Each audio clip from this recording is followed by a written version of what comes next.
तर चला फायनली आज माझी सलाईन संपणार होती. आज लास्टचं होतं तर आम्ही आज निघलो खाली आलो तयारी करून की लेकराला फुलं तोडायचीच असतात. तिला ते फुलं असले ना ते स्कूलमध्ये चालली की मी फुलं घेऊन जाते की माझ्या टीचरला देते म्हणते. दवाखान्यामधून परत येता वेळेस मग मंदिरावरती गेलो, दर्शन घेतलं तिथं आणि नंतर मग घरी आलो. घरी आल्याच्या नंतर थोडा आराम केला आणि नंतर मग चहा वगैरे ठेवला, चहा घेतला. आता संध्याकाळचे 3 वाजले होते तरी पण असं वाटत होतं की तो असं काहीतरी खावं म्हणून टेस्टी चटपटं थोडं काहीतरी.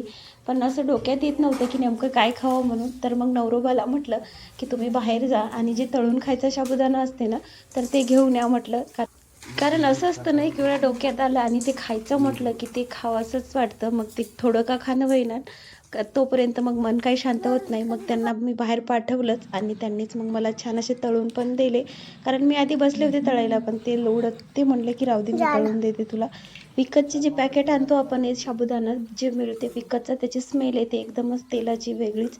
त्याच्यामुळं असंच तळून घरी छान लागते. तर तेच म्हटलं मी. मला म्हणले की तुला इथून दुकानावरतून आणून देतो. तर मी म्हटलं इथून नका बाहेर जा दुर्गापूरमध्ये आणि असे घरीच तळायला आणा.